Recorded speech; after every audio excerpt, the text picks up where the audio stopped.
Are we recording? And we're on the mic. We are live, my friend. Welcome back to a new episode of Fear Talk Radio. Today, me and my co-host Jonathan are going to jump into a plethora of new horror movies and TV shows. Jonathan, how are we doing?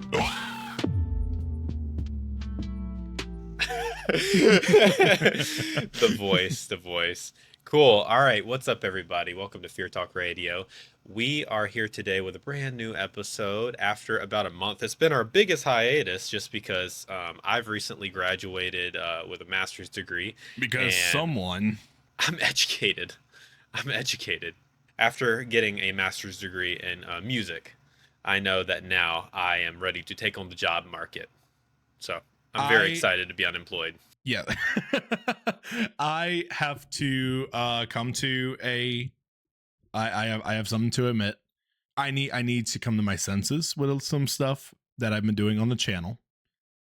And that is because my grandparents apparently watch our podcast. So I need to cuss a little bit less. You can work on turning that potty mouth down. Yes, a little bit. I am going to turn down my potty mouth, and I am going to be a lot more PG.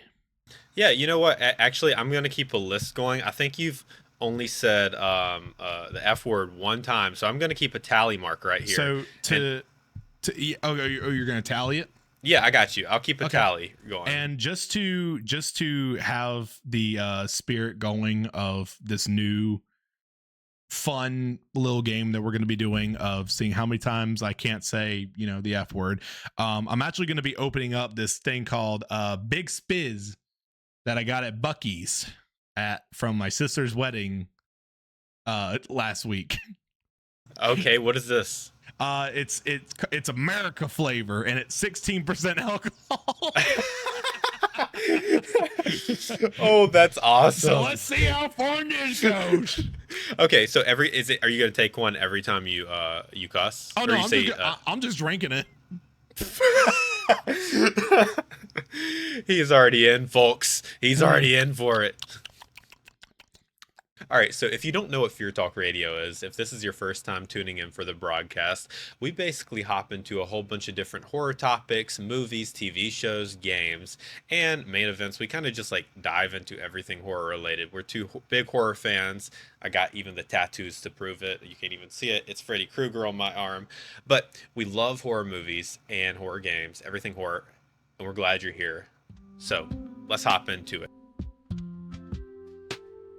Mm-hmm. So first off, Jonathan, you have brought in a brand new movie today for us that is coming out from the man himself who has blown us up a good bit on TikTok, Jordan Peele. Yes, sir. So just to kind of clarify, first off, Jordan Peele is actually not directing this movie. He's actually producing this movie. So it's not going to be a Jordan Peele film. But a lot of people were kind of speculating that it was because people were putting all the title names together with it being a one name title. The only two name one is Get Out. So people were thinking Get Out, Us, Nope, Him. I don't know. The movie's called Him, by the way. Sorry, I probably should have clarified that. Jordan Peele's not directing this movie. He's actually going to be producing it, and it's actually going to be directed by Justin Tipping. I don't think there's a lot of stuff that he's directed that's pretty well known, at least not to my knowledge. I need to be careful when I say that, because the last time I said something like that, we talked about an actress that I was like, yeah, she was in this unknown movie that I have no idea what it was. And my fiance looks at me and she's like, that movie's pretty well known. You just don't know it. No, actually, it seems like he hasn't done too much stuff. He's directed the movie Kicks, and that seems like it's been his biggest thing thus far, which I've never seen Kicks. And Kicks, that's a sports movie, right? I believe so. Yeah, so this actually kind of goes into what we're going to be talking about with this. It's actually a sports horror film, which I think is kind of pretty entertaining. It's following a promising college quarterback played by Tariq Withers, who will do whatever it takes to be the best. He gets invited by a legendary quarterback played by Marlon Wayans to train at the team's isolated compound. I'm not too sure what that means, but it makes me feel like it's like a place where like so he's like a legendary quarterback, and he wants to bring in these people to basically be the best. So he has like his own place to train. That's kind of what I'm getting out of that. Promising to put him through any type of training to be considered one of the greats. The movie focuses on Tariq's character's dreams and asks the question, what are you willing to sacrifice to be on the top? The movie is not directed by Jordan Peele, as I said, but the teaser trailer that they release has Jordan Peele written all over it. And I'm actually going to show it to you, Taylor, here in a bit. From the few shots that we get, just telling a story through his visuals, and has a lot of hidden dark sides of the film we've seen to come to expect from his movies. Based off of the teaser trailer, the movie looks like it's going to have some type of cult aspect. That's just kind of what I got from it. I'll kind of get your opinion on that in a bit.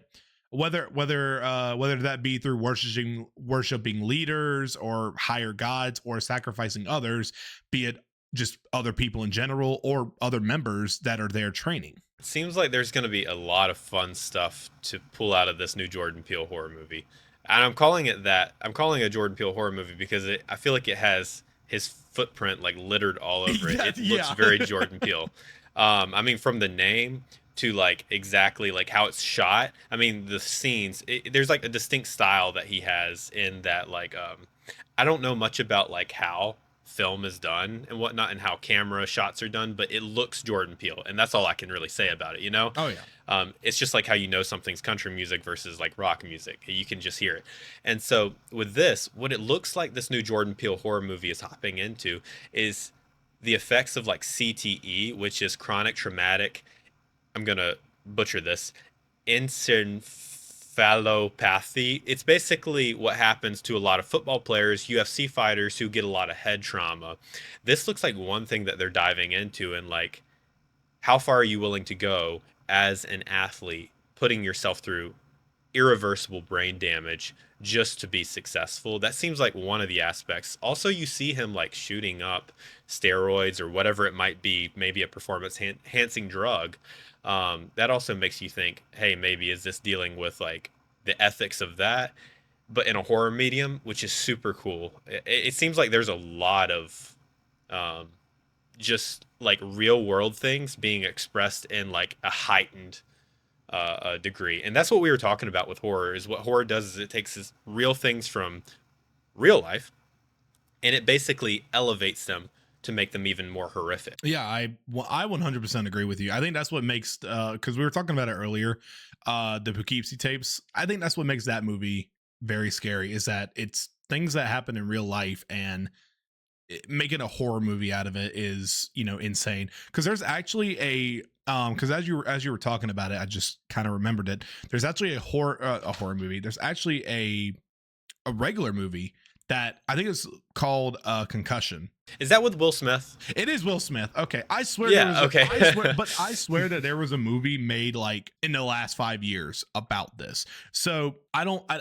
It doesn't really look like it got that good of ratings. So like, I'm not gonna use this as an example too much. Also, I haven't seen the movie, but I definitely did get that kind of vibe where it's like, we're gonna go into this like conversation of what it takes to be the best and what you're sacrificing, but it's actually taking all of that and making it into a horror movie. Which, how often do we see a sports horror film?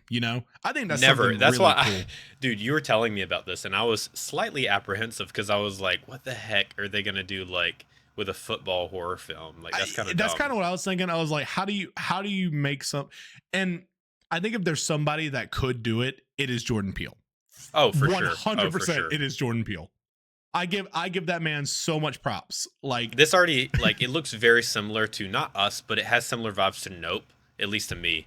I don't know, it just has a vibe to it. But I wanted to say this. I'm really interested to watch this movie because you know this about my past, but I've had a major brain injury from a sports related. I wrestled and I got this major concussion. I was out of school for like half a year, and so that's like a major part of like where my career went, because this happened in high school and it kind of directed my life. And so I think I had to deal with residual effects from that brain injury for a long time following that.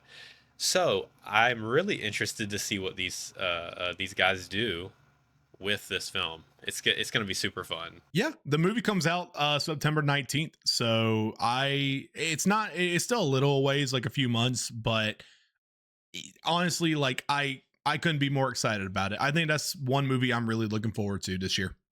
Every time you and I, because I'd never watched Jordan Peele horror movies before we started doing this Mm. horror podcast, and you and I have watched a lot of them now. And so what I've found is like it's such a good time, even if I don't get scared, which I didn't really get scared during Us or Nope, but like it's so fun. It's just a ride the whole time. They're not really meant to be scary movies. They're more meant for like how can we tell a story through visuals and through just making like people think. And I'm really big on like the story not telling everything and leaving it up to the audience. I'm a big fan of that. A lot, and just from the few videos that we've done on Jordan Peele stuff, I can definitely tell that a lot of people do not like that, which is fine. I don't disagree with that whatsoever. But as someone who does like it, that's why I like those movies. Yeah, yeah, I truly like the Jordan Peele horror movies too. So and I like his comedy too. So I mean, he's just a Oh, all oh, around for like sure. such a talented dude. Hmm. Moving forward, unless you have anything else to say about this I got movie. nothing, man. Cool. All right. The next film we will be talking about is Bring Her Back. It's a new A24 horror movie, and it's an upcoming Australian film directed by Danny and Michael Filippio. They're actually famous YouTubers who made the film Talk to Me, and they have the YouTube channels Causeway Films and Raka Raka. And so these guys have actually made Talk to Me, which was a major success. A lot of people liked it. And it's about basically that girl who goes in and she's like, talk to me. And then the spirits come and all that kind of stuff. She gets like her body taken over, possessed. This looks very similar. It has a lot of ritual aspects to it. It's coming out May 30th, 2025. And here's all that we have on A24's website. Here's the synopsis. A brother and a sister uncover a terrifying ritual at the secluded home of their new foster mother. So, judging off of what the trailer looks like, it seems like it's going to deal with more possession, similar to Talk to Me. And I'll be quite honest with you, Jonathan. Possession doesn't really scare me in horror movies. I feel like I'm not in the majority with that, but Mm-mm. whenever someone's getting like exercised or possessed, none of that ever freaks me out. And the trailer didn't really freak me out to this movie. Nothing does it better than the original Exorcist, Yeah. in my opinion. Like that is one of the scariest movies to this day. Still, it, maybe maybe it's just childhood trauma.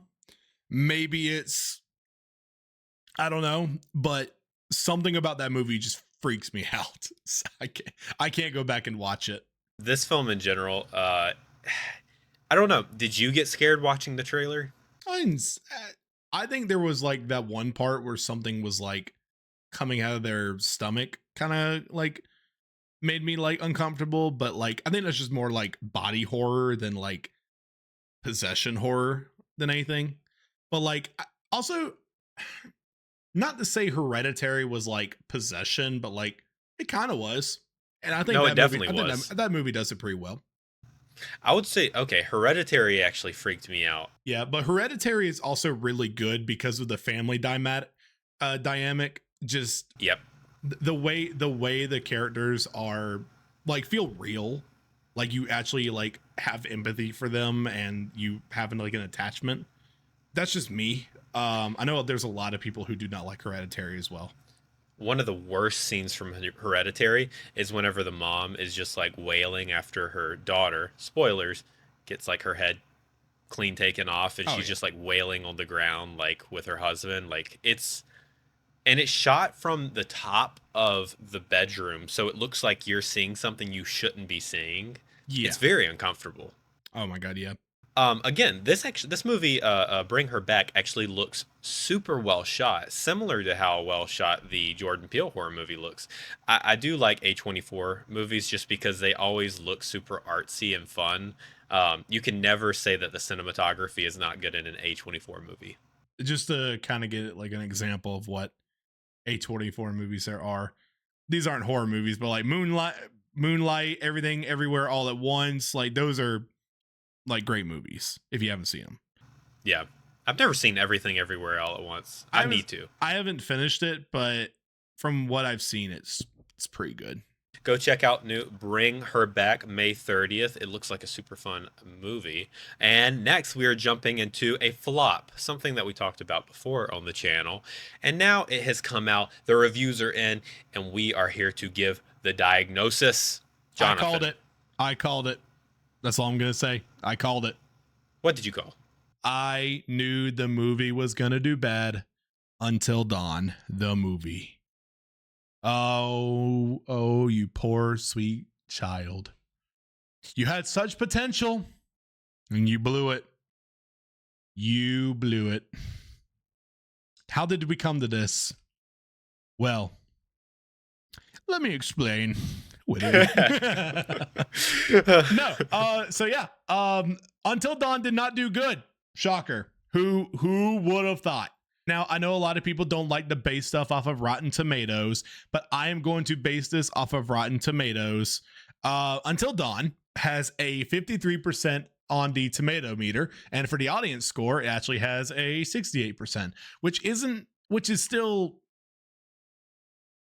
a failing grade. Yeah. But you were almost there.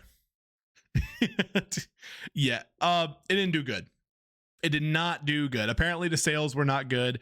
Apparently nothing about it was good. And my last take was, I still like the premise. I still think that that's a cool premise, and it's a whole thing of, you know, trying to keep everybody alive to survive the night. The way the movie starts is it starts with the serial killer. And then again, it goes into the Wendigo. And then after that, it goes into something completely different. And there is a lot of stuff that you can do with this. Apparently, what the movie does, I haven't seen it, so I don't know. I could be wrong. But apparently what the movie does is it I'm laughing because it's so dumb, right? What it does is it skips 13 days, like 13 nights that they died, and they go, oh, remember that monster we ran across? And they're like, look, I filmed it on my phone, and show a little like found footage style thing. And then they just talk about all the crazy things they saw, and they're like, all right, this is the night that we're gonna survive. And then they do. Oh, I don't like that. Can I say one thing? Yeah. Whenever I watched the trailer, I got irrationally angry at one part. What's that? It was the part whenever it's at the end of the trailer, whenever the little thing's coming out of her cheek, and he's trying to pull it out with tweezers. Just cut you off. That's one of the found footage style thing. They're like, remember this one thing we saw, like, and then that was it. You had a larva poking out your cheek. Yeah. Like, yeah, you're good, dude. It made me so angry because I was like, even if that little thing sucks back up into your cheek, just go up in there and grab it. Do not leave it there. Don't leave it there. But here's the thing. I thought that was a kind of a cool premise from what the trailer showed us, because in my head, and I think what everybody else thought was, oh, it's going to be like the next night is going to be like found footage style. Like that would be so cool. That would be a cool premise where it switches up styles each time. Good premise. Why are we putting it under the name Until Dawn?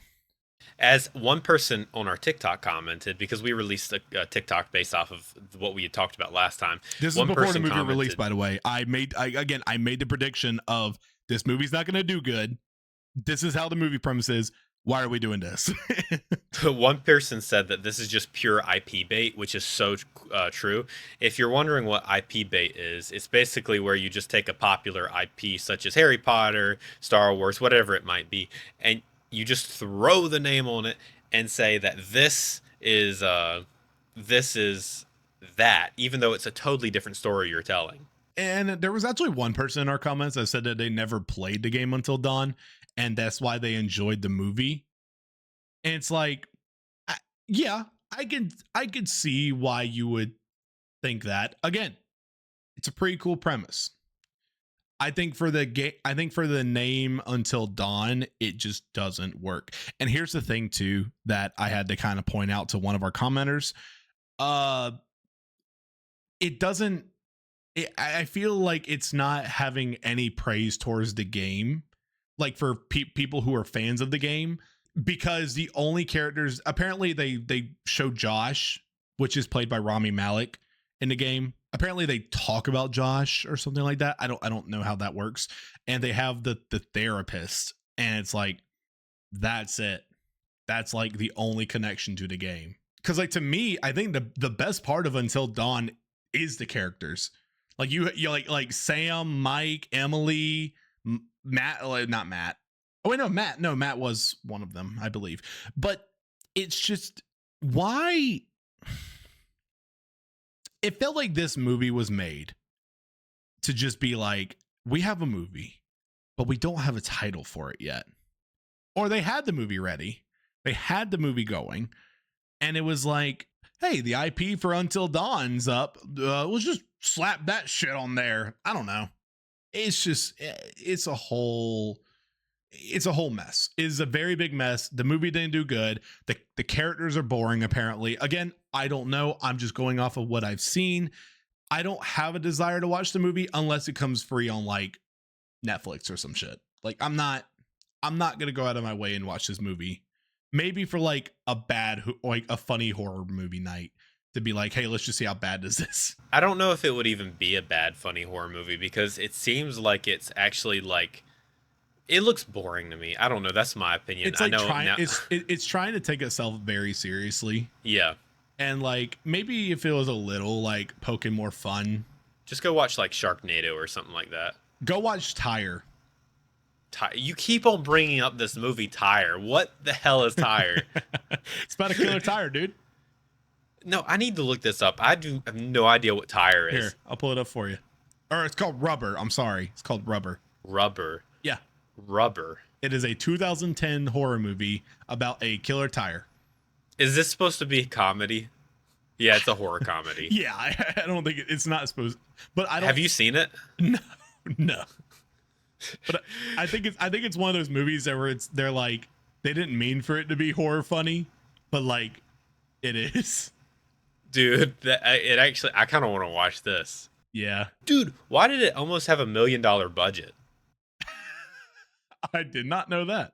Oh, interesting. I know that's like, is that a lot for a movie? That's not like that much for a movie. Just to put it for clarification, the first Terrifier movie had less than $1 million, I believe. That's what I thought. Let me see. What did Terrifier 1 we talked about have? that. I can't remember off the top of my head. Terrifier 1, 50,000. Fuck. It made $500,000 in box office. That's my one F-bomb for this video. You already said one at the beginning. That's 2. I'm marking you down. Did I say? Oh yeah, I did. Oopsies. Oopsies. All right. Next, we are hopping into our shows today. And the first one we are here to talk about is Gannibal. This is a Japanese folk horror television series, and it's based off of a horror manga of the same name that's written and illustrated by, please don't hurt me for this pronunciation, Masaki Ninomiya. And this show is on Disney Plus internationally, probably not in the US because Disney Plus in the US is trash, and Hulu in the United States. There is a dub version available because it's a Japanese horror show, so it's spoken in another language, but there's a sub and a dub version available. But it seems super interesting. Here's the premise. A remote village hides dark secrets tied to ancient practices, uncovered after a local's mysterious disappearance. As the new officer investigates, the line between truth and horror begins to blur. It's basically about the show is about a police officer who goes to this town, and people are eating each other in the town, from what I understand. So there's a lot of cannibalism going on, and Like there's some weirdness going on behind the scenes. I have not seen season 1, but this looks super fun and cool. It's one of the most watched series on Disney Plus in Japan. So it's a huge show in Japan, but I haven't heard anyone in the States talk about it. None of my friends who are big like movie and TV show people. I don't know what it's about. I didn't watch it with subtitles. I just like watching the pictures. Oh, cool. Yeah, so this seems pretty fun. I actually do want to watch the first season at least to see what's going on. It's seems interesting, seems cool. Does cannibal stuff ever get to you, Jonathan? Uh, not not really. Not really. Unless we're talking about like real life, like serial killer shit, then yeah. But horror film wise and like just, in this case, like manga, stuff like that, not really in a way it's like I'm gonna be terrified of this.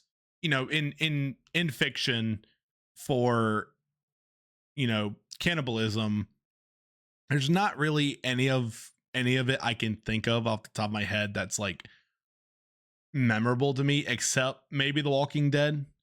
And that was in season 5, I believe it was, after Terminus. I don't know if you ever got that far, Taylor.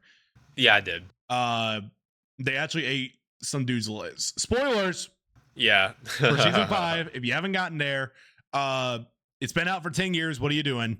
They ate some guy's leg. One of the main characters, or one of the crews of the characters, and they don't know, but he's actually bit. So they're like, oh, tainted meat, blah, blah, blah, blah. It's like it's supposed to be like this huge thing. Like it was. I think it was pretty well done, but I think that's like the only like thing about cannibalism I can think of that's really shocked me.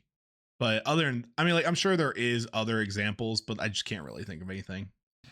This movie probably like disgusted me more than any other movie has. The Green Inferno, it's a 2013 horror movie, and it was on Netflix for a long time. I have no idea if it's still on Netflix, but it's about these school students who get trapped in this area with a whole bunch of cannibals, and they basically like get torn apart, and you see everything happen. It's really nasty. I'm not a big fan of like that kind of stuff, to be honest.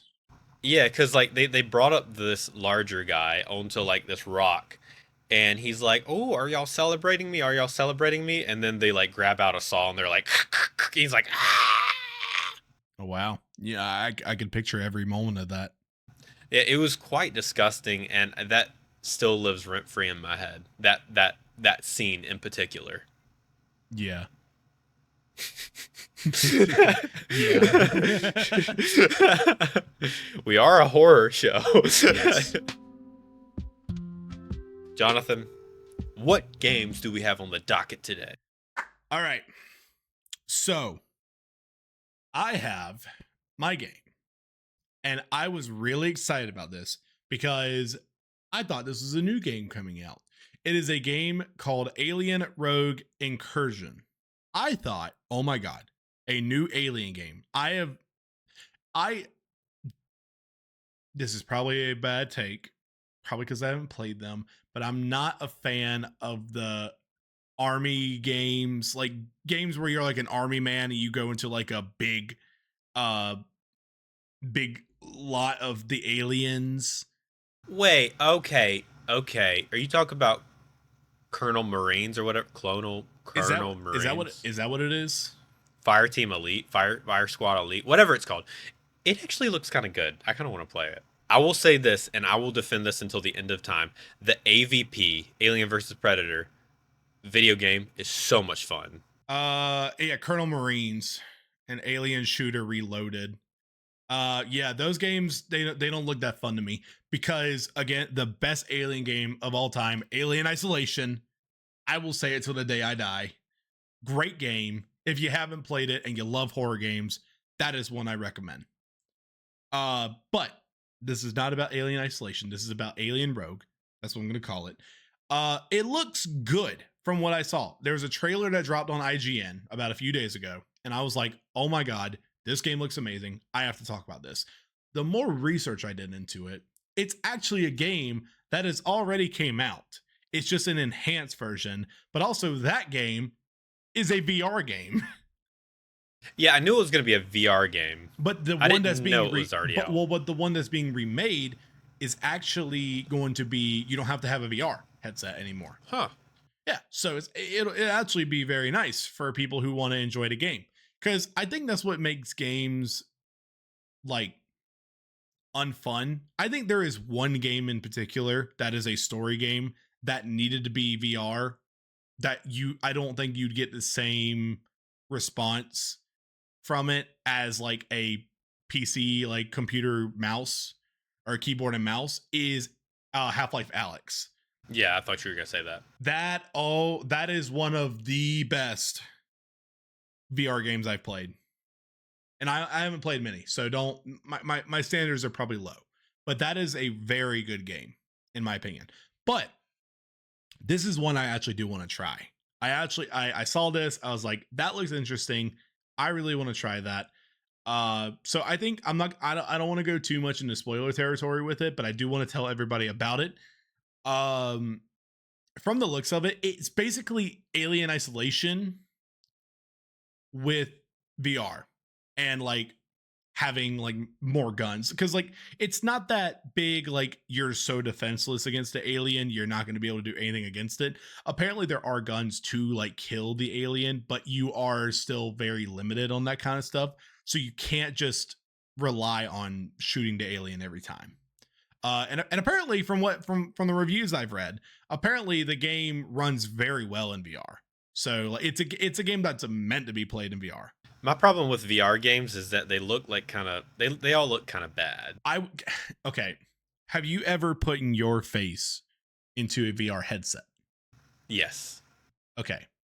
Have you ever played a game like that in a VR headset, or did you just play like Beat Saber? Or I've only played like Beat Saber and like walking to the edge of a cliff. See, that's your problem, because I thought the same thing, because I was like, dude, there's no way that, you know, when I saw gameplay of The Walking Dead, Saints and Sinners, I think it's a game called, I was like, this looks kind of dumb. The graphics don't look that good. It looks kind of boring, blah, blah, blah. And then you play it and it's like, holy shit. This is a intense game. Yeah. And like, maybe it's just because I like to be more like immersed. So maybe that's just me. But I think I think that's a hard topic for people, because a lot of people don't like VR too, because they get easily like motion sickness. That's why I can't get like any of my friends to play. But like, I remember when I got my VR headset, I used to play Pavlov all the time. I absolutely love Pavlov, because it's like just one of those games. It's kind of like Gary's Mod, where you can like mod and you can download like a whole bunch of mods, and you're just playing like a whole bunch of like, you can either play like CSGO, like people have made CSGO guns and maps. People have made zombies, like Call of Duty zombies. People have just a lot of insane shit, and I think they're like, I really enjoy it. Like I used to play it for like hours without getting tired, and I was getting a workout without even knowing it. Yeah, we go and we step on the we Fit body meter, and it just goes obese, morbidly obese. I step on mine and it's like, you're having a heart attack. Have you seen those videos of like the people stepping on the Wii Sports thing? It's like morbidly obese. It's like, god damn. It's like, man, you didn't need to do all that. Yeah, I think I don't want to go too much into it. I don't want to read too much about it, because it is a game that I am going to look into, and I think I might play it. I might record it for the channel. I might stream it. Who knows? Probably not. I've made a lot of promises and I don't keep up with them. It's okay. We made a promise today that we'd both be dressed up, but neither of us are dressed up. Yeah, we did say that, didn't we? Hey, maybe next time. Can I say, I think that's kind of my fault, because I didn't think you were going to get mine. It's okay. It's okay. For you, those of you who don't know, last episode we promised that I would dress up as the leprechaun and he would dress up as... What are you dressing up as? The monster from A Quiet Place. How the hell is he gonna dress up as a monster from A Quiet Place? Listen, Have you seen man. these? I'm putting a picture on the screen right now if you're a video watcher. How are you gonna do that? Listen, okay, next time he'll be dressed up as that, and I'll be the leprechaun. Yeah. Yeah. Yeah. No, I won't. Just kidding. Okay, cool. All right. Next video game is the third installment of a very popular series, zombie series, if we hadn't gotten enough of those guys today. Dying Light, The Beast. This is the third installment of the Dying Light franchise, and it's an upcoming survival horror game to release in the summer of 2025. We have had Dying Light 2 Stay Human, and we have had Dying Light 1, just named Dying Light. And both of them are super, super popular games. They're really fun. What these games do is it throws you in an open world, and you have melee weapons primarily, and guns, and you are just trying to survive and do all these missions around all these zombies. Here's the catch, though, it's a parkour horror game. Zombie horror game, I should say. So you can like Assassin's Creed your way all around buildings and whatnot. And even from the first game, I remember playing the first one, the movement feels so fluid and good, and it's so much fun. Whenever you start off, all you have is like melee weapons, and it feels so rewarding to actually get your first gun, and everything's super smooth and fluid. This game it was actually intended to be the second downloadable content pack, which is like a DLC. So it's extra content for the second game. It was meant to be just an extra add-on, but after the main story was leaked by hackers in 2023, the team actually decided to pivot this game into its own separate entity altogether. So it got leaked, and they're like, we're just gonna make it its own thing. Which I don't really know why you would go and do that, but I'm happy that a third one's coming out. I didn't play the second. I played the first one and had so much fun. I didn't play the Um, second one either. did you like the first one? I enjoy, dude. We used to play that all the Oh, time. we used to play it together, didn't we? Yeah, we played it. We played it together. You actually beat the game before me, and you helped Yeah. me beat it. And then the one thing I do remember about the game was the side Easter eggs. So Yeah, I mean, fun. there's a whole bunch of different Easter eggs, which are basically like extra little, like fun things that the developers throw into the game. There's literally one that has Batman in it. There's one that makes all the zombies dance. There There's was one, another the one. Super Mario Easter egg, There's a Super Mario one. where you go down There's the pipe. an Adventure Time one, a Doctor Who one, There was, Last of yeah. Us. Oh Yeah. yeah. My God, So dude. there's ones from Call of Duty one, Plants vs Zombies. This is super cool. I forgot Bro, about all you're these. making me just remember all of this. Holy shit. Yeah, and oh dude, okay, I really want to play this game whenever it comes out. I know. It sounds fun. The first Yeah. one is very fun. I will say though, going back and playing it again, it did feel a little clunky at some Did it? points. Yeah, just a little, but I think it's because like we've had more like smooth transitions to like gaming now, and obviously it's a game that was made back in 2014, so it's like it's kind of hard to compare it, but like it's kind of like going back and playing like an old COD. You feel so much slower. Cool. Well, we are on to our main event for the day, which is the new second season from The Last of Us. Very divisive, very fiery. The Yay! drama. Oh. Also, my tongue is blue because of this drink I've been drinking. So, Let me preface this though. Jonathan's taking over this topic today. I haven't seen the first or second season of this show, but I've played the first game 1,000 million times, and I've watched the second game a couple times. Um, I'll give my initial thoughts on it. I really love the first game. I think it's a masterpiece, probably one of the best games ever made. I think that the second game is good, and I understand the thought and the feelings behind it. It just didn't hit the same for me, but I still get it. I get it. all right, my turn.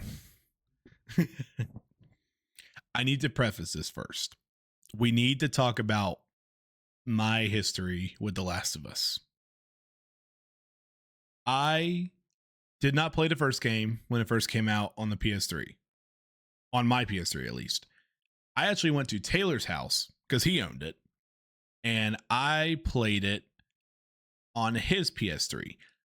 But there was a spot in the game where it glitched out to where I couldn't progress as far as I wanted to. So I never went back and touched it. I was just like, you know what? This isn't really a game. Like I was enjoying the story, but I wasn't really convinced to keep playing it. But Taylor talked about how much he loved it. I played it like 8 or 9 times. Yes, like yeah, just to give you an idea. And then it was kind of like me with Undertale. Like I've played Undertale countless times, and Taylor's played it once. Yeah, we haven't finished it because we haven't done one to runs. But from what Taylor saw, from what he told me, he liked it. He could be lying. Not lying.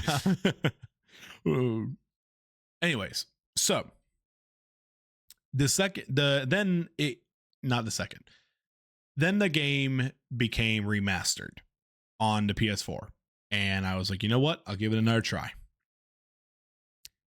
And I think I've played that game, I think the same much as you have, probably about like 7, 8, 9 times. I absolutely love the first game. I remember really loving it. I remember I wanted my girlfriend to play it, my now fiance, and she did play it.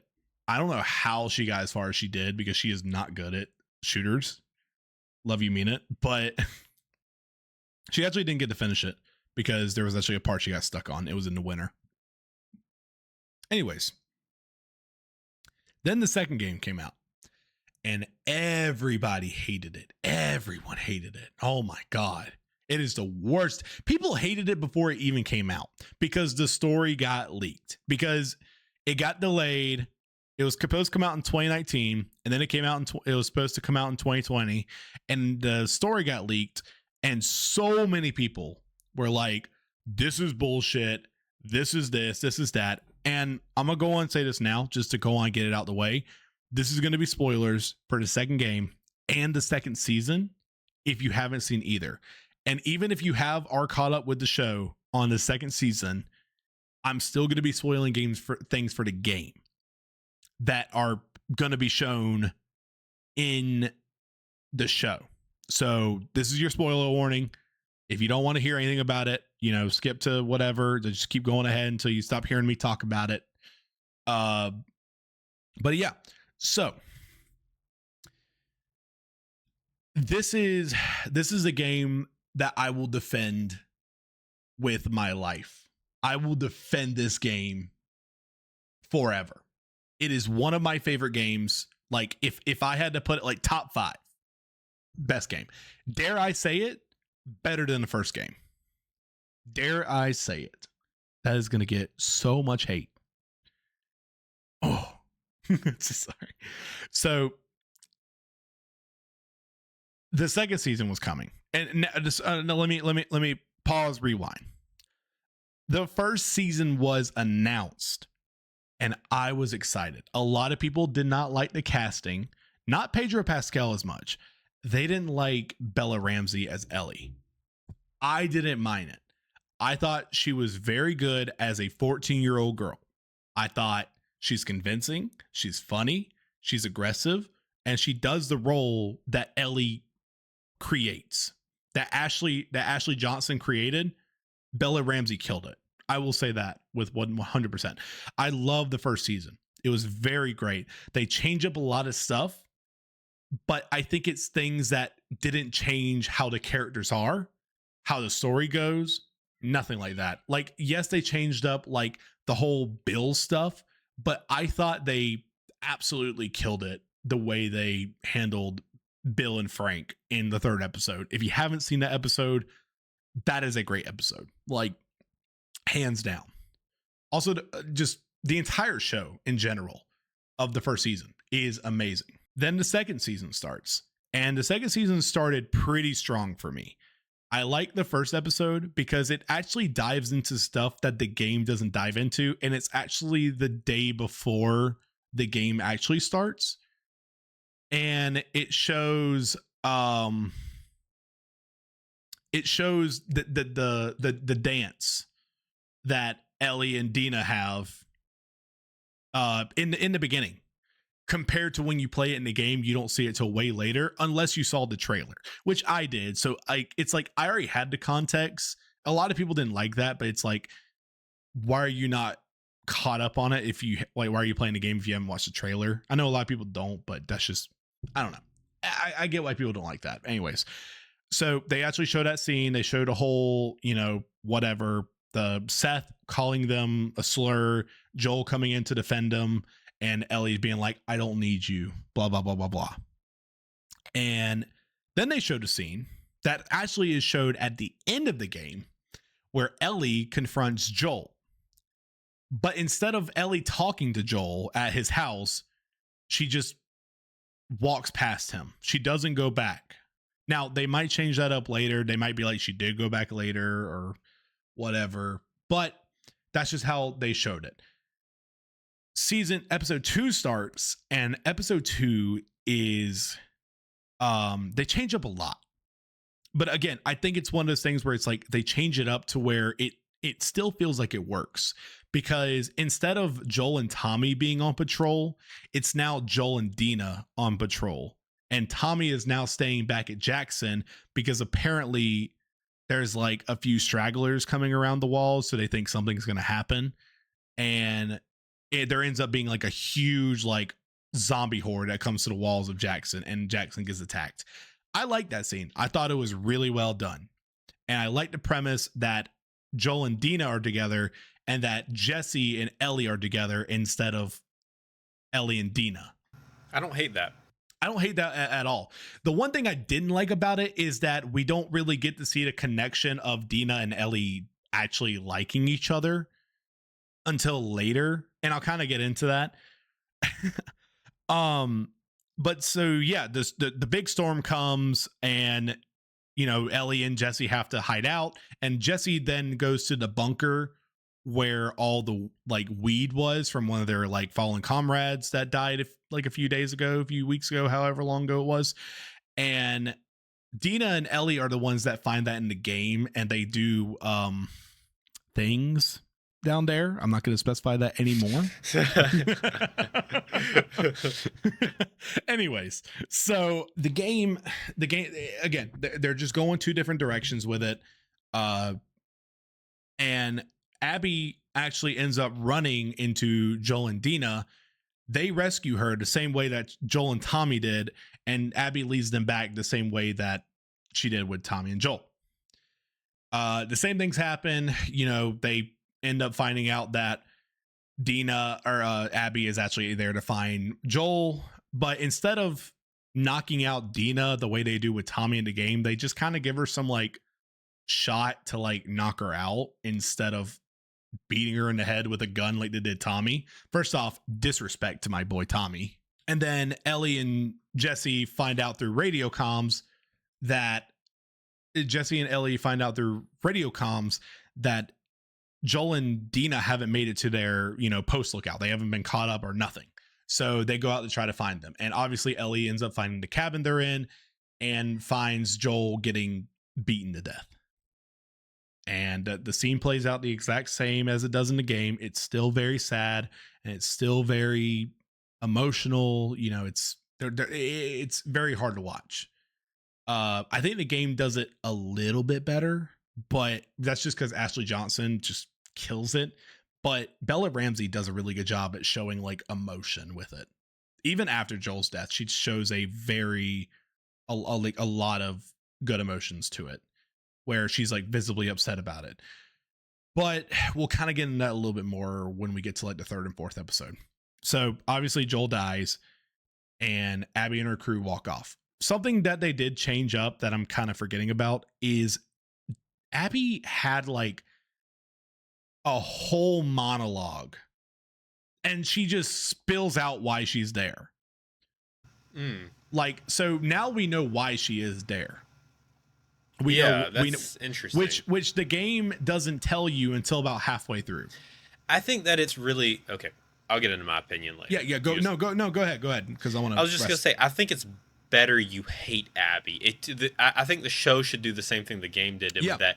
It makes you hate Abby after she kills Joel, who you've grown to love, because then you don't understand Abby. You don't Yes. until you have to walk a mile in her shoes. Yes, I agree with that.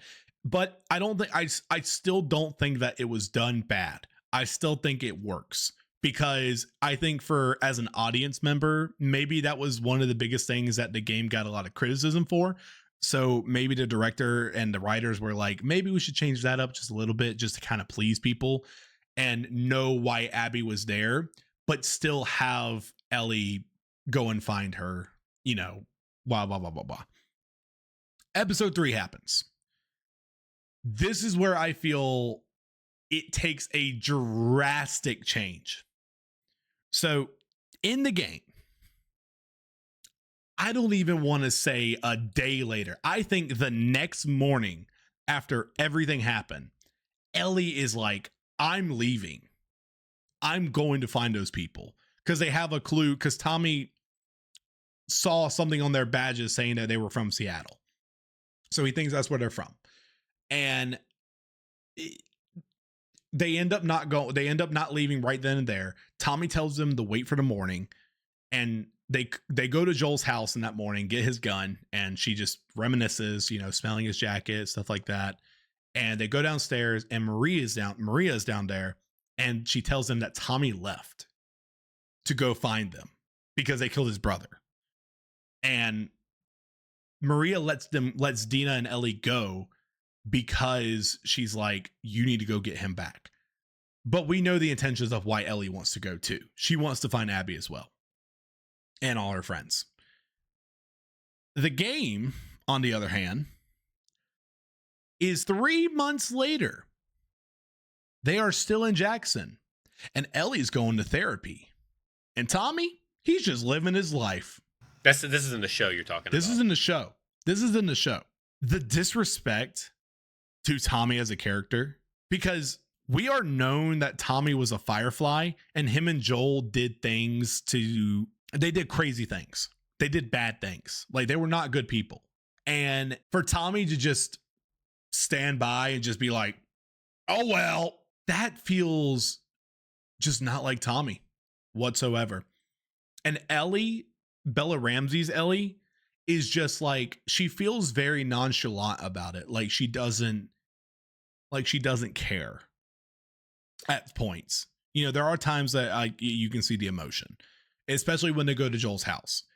But so they go to Joel's. So she comes out of the therapy and she actually wants to go visit his house for the first time after he died 3 months later. And then once they're there, Dina shows up and Dina tells her, I actually have information on the people that killed Joel and I haven't told anyone. And now all of a sudden Ellie now wants to go find them. It's like, is this where the scene comes in? And I've seen this on TikTok where she's like, what are you doing up here? And Dina's like, I'm triangulating the location of the people who killed Joel. No, it's not that. That's later. Okay. That was a terrible scene.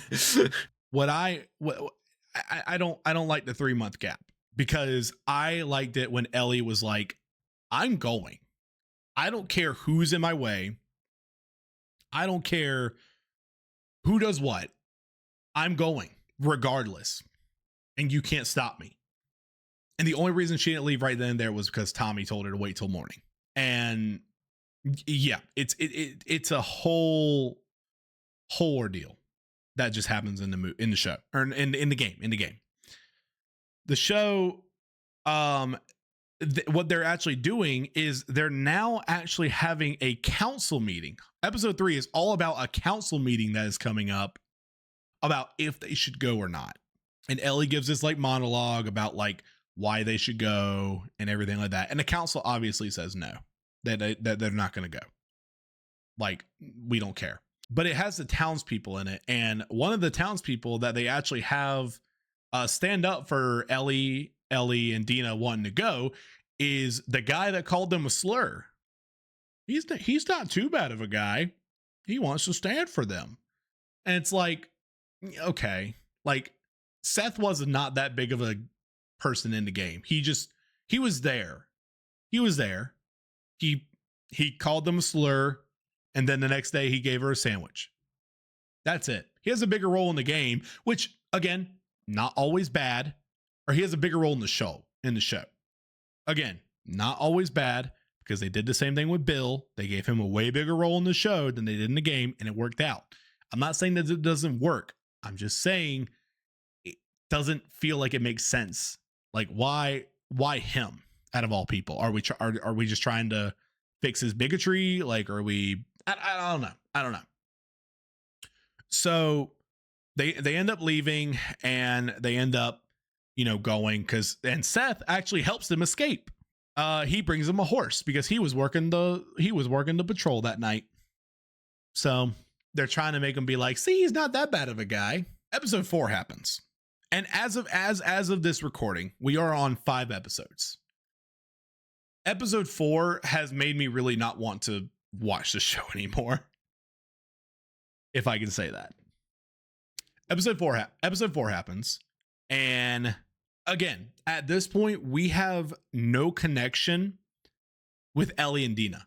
We don't know that they like each other, which we figure out way before they go to Seattle in the game. We don't know that they have any chemistry, whatever, yada yada yada. And they show a little bit of footage of like them on the way to Seattle.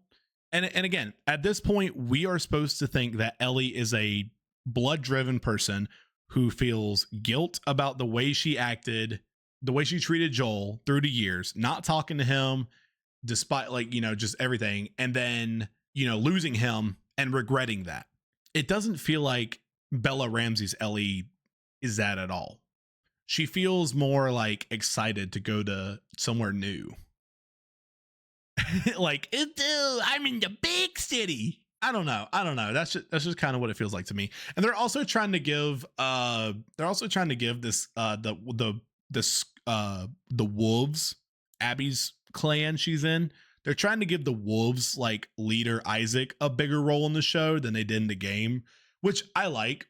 I like that because I think he was very underused in the game. Because like if I even say Isaac and people who love the game, they're probably like, who's that again? I'm sorry. Pause. Rewind. I'm upset that Tommy's not in Seattle. Tommy never left to go to Seattle. That was the whole point of why they were able to leave.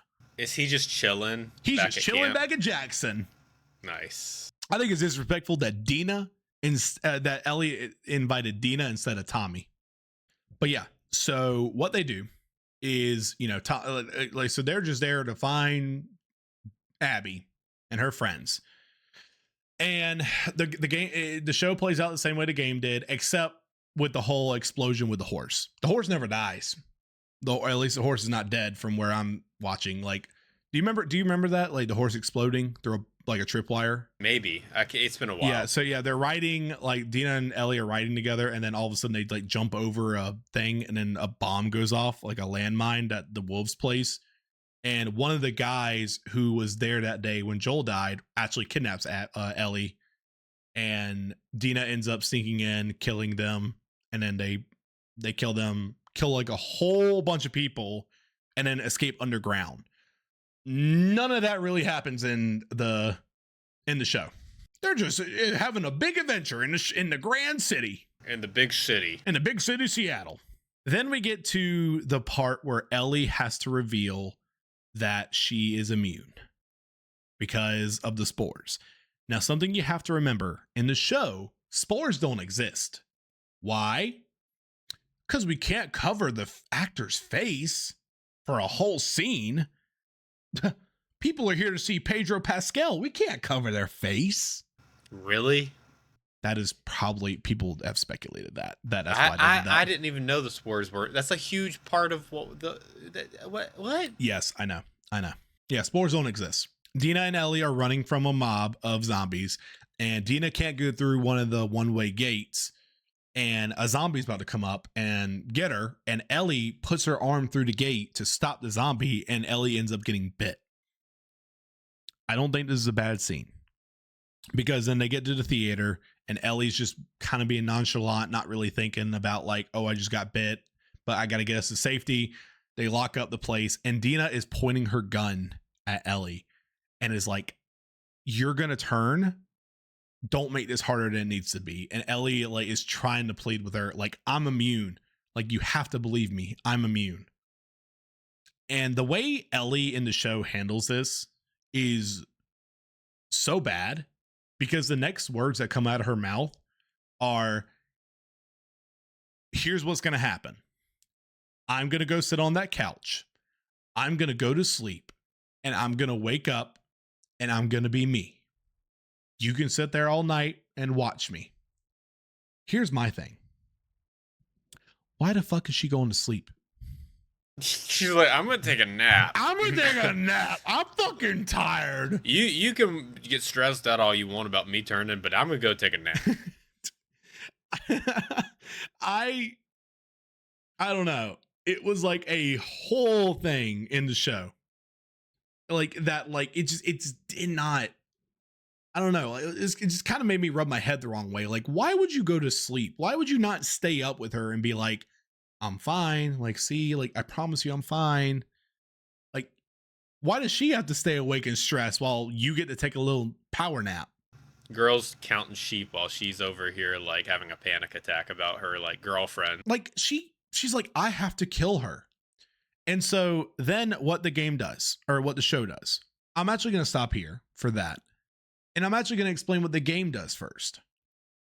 The game, so Ellie's mask breaks. So the same way we saw Ellie get bit, instead of her getting bit, her mask breaks and she starts breathing in spores. And Dina's like, we can share my mask. And Ellie's like, no.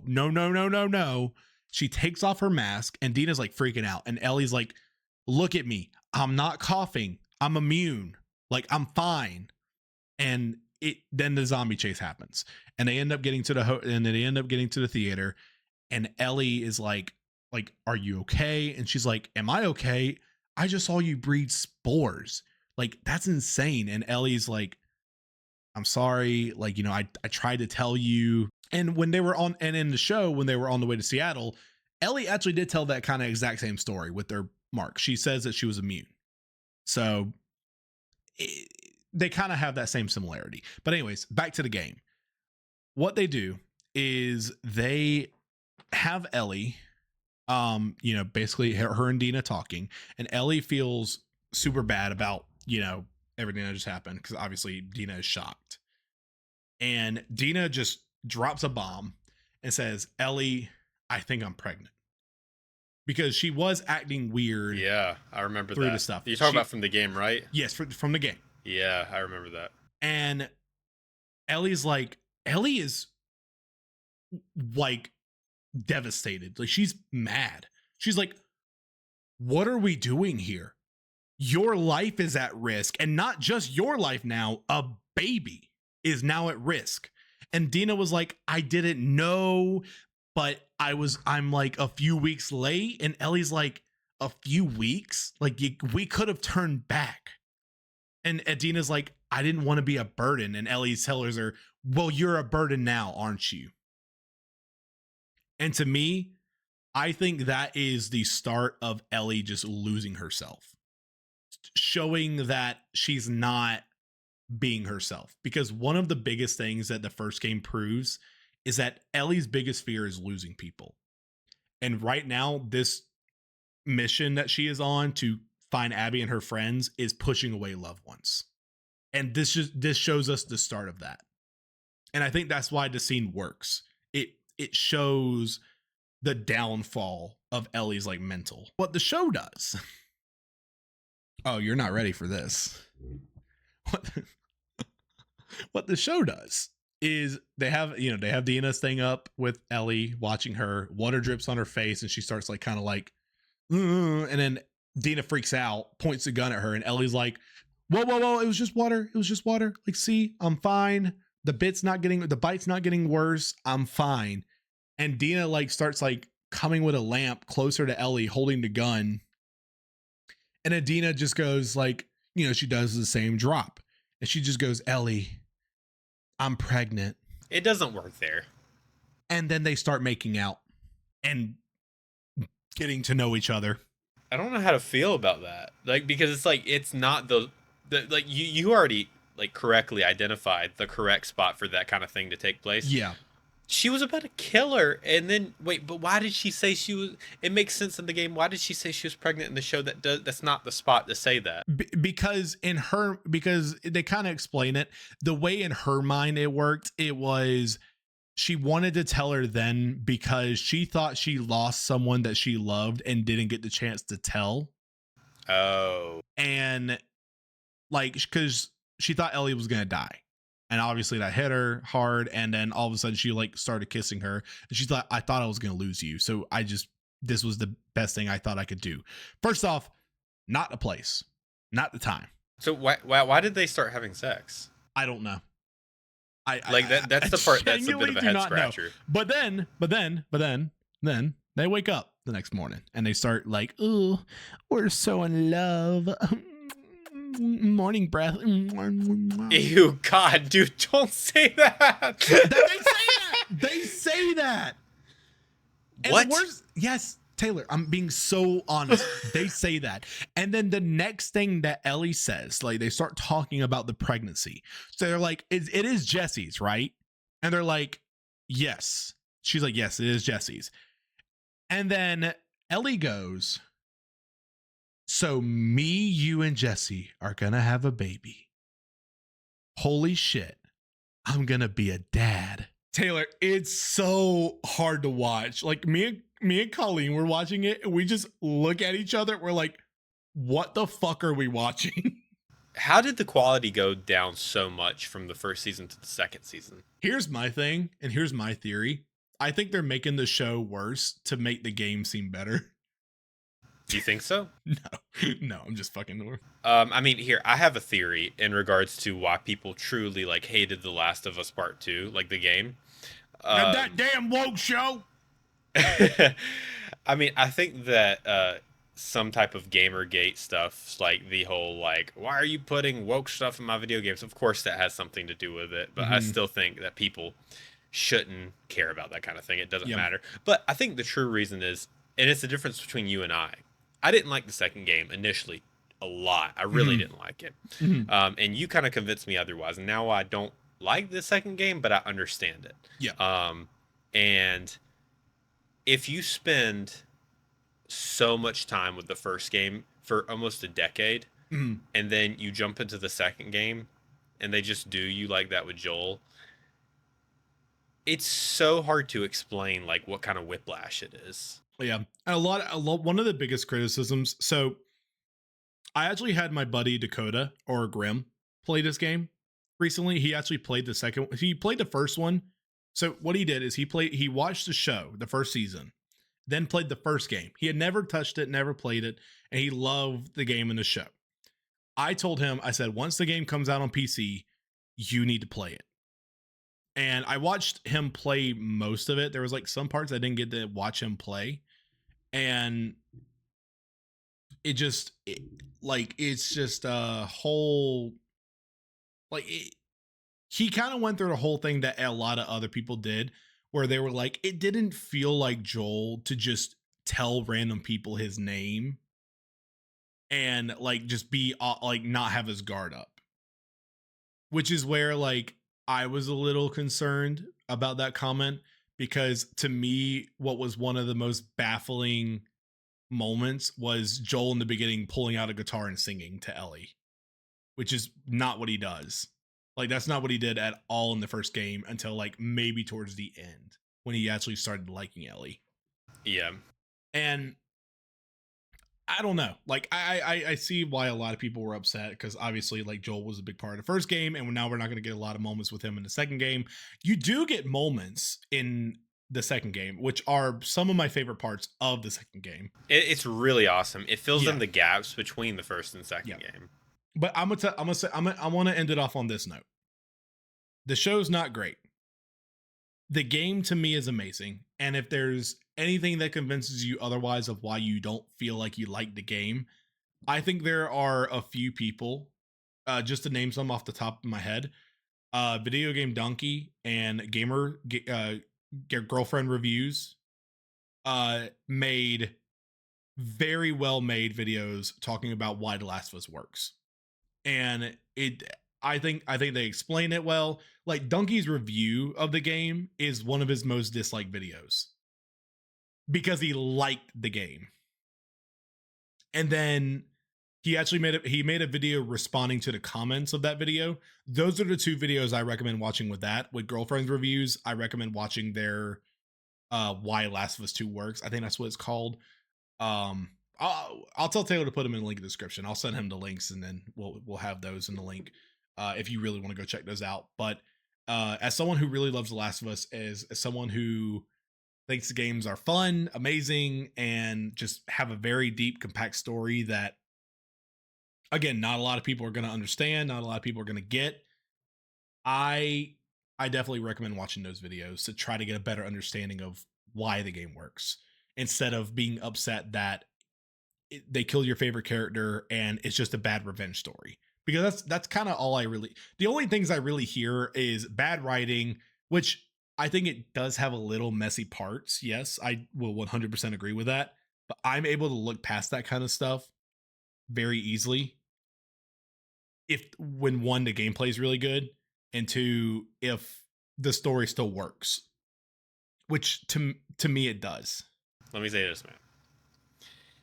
If you got me in 2015 changing my gamer picture on Xbox Live from the Ted Bear from the Mark Wahlberg movie with an axe bottle in his hand, that was my profile picture. If you got me changing that to Joel from The Last of Us, you know you've written a good story.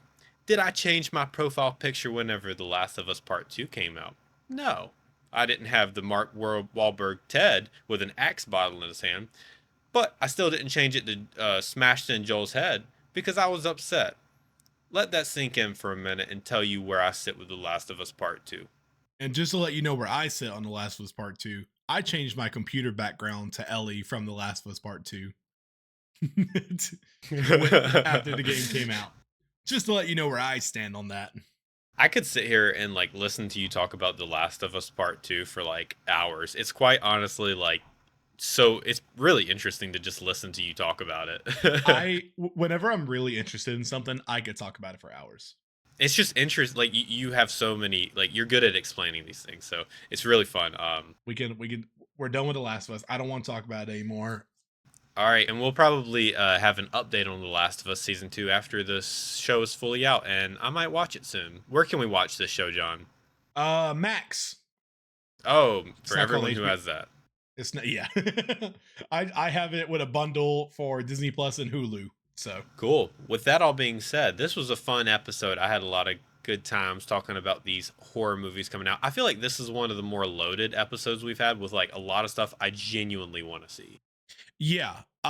We definitely do come across a lot of things that we talk about that we're just like, these are things just coming out. We don't care for them, but these are things coming out.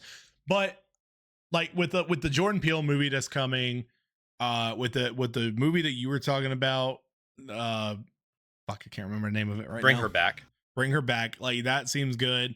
Dying Light Beast seems like a lot of fun. I want to check out Alien Rogue, and we now know that The Last of Us season 2 is probably done. Very good, very good. Without further ado, I want to thank you also. Wait, John, do you have a recommendation for the people? I do. The Last of Us Part 2 remaster just came out on the PC. Go play it. Go play The Last of Us Part 2. Go play that. If you haven't played the first one, go play the first one. The first one's amazing too. Mm-hmm. And I'll also recommend go play the Until Dawn video game. Until Dawn, yes, great video game. That game's so good to play. That. Go play Dying Light. Go play that. How many good games that we love have we talked about today? Dude, so many great games. Like these are actually a whole bunch of games that are like integral to our childhood. Mm-hmm. Go watch a Jordan Peele movie. Go watch a Jordan Peele movie. All right, man. Without further ado, thank you all for watching, and go watch a horror movie. Thank you.